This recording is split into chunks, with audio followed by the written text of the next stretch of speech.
వేమిరెడ్డి ప్రభాకర్ రెడ్డి గారిని బ్లాక్మెయిల్ చేసి బెదిరించి పెళ్లి చేసుకునేది. అతను ఒక పిచ్చోడు. ఎందుకు చేసుకున్నాడో ఎవరికి అర్థం కదా. అతను అడిగితే ఆ జిల్లాలో ఎవరో ఒక మంచి కుటుంబంలో ఒక అమ్మాయిని ముక్కుపచ్చలారని అమ్మాయిని ఆయనకి ఇచ్చి పెళ్లి చేసి ఉండేవాడు. ఈ బోరు బాగా పడిపోయాడు. చాలా పెద్ద కట్టదు. అప్పులు తెచ్చుకుంటున్నాడు ఫోన్లు చేసి అన్నాడు. ఎస్, అప్పులు చేసే దాంట్లో ఉన్న మజా దేంట్లో ఉంటుంది. తెస్తాం, అవసరమైతే తెస్తాం. నాకు అనిల్ కుమార్ యాదవ్ గారికి ఇదే పని. మాకు ఉదయం వేస్తే ఆడ అప్పు దొరకదు, దాన్ని తంటారు పడుతున్నాం.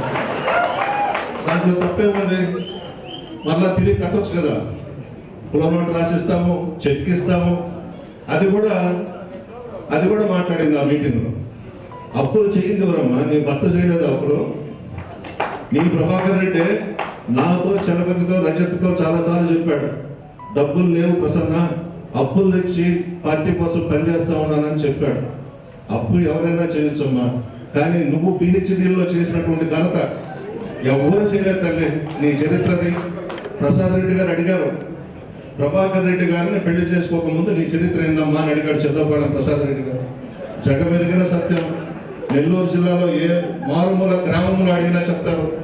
ఇన్ని నువ్వు పెట్టుకొని ఎన్ని దిక్కిస్తుందంటే అన్ని దిక్కిస్తారు. నన్ను చలపతిని ప్రెస్ మీట్లలో మాట్లాడిన వాడు. అది భాష కాదు. కోవూరులో తెలుగుదేశం పార్టీ వాళ్ళు సమావేశం పెట్టి ప్రెస్ మీట్ తాగేసి వచ్చి నన్ను తిట్టారు, నా నానికి తెగొడతారంట. ప్రెస్ వాళ్ళు కూడా ఏంది ఇక్కడ సపోర్టర్ వాసన వస్తుందని చెప్పి కూడా అనుకున్నారు. ముందు తాగేసి వచ్చి తిక్కిస్తా ఉంది, డబ్బులు ఇస్తుంది.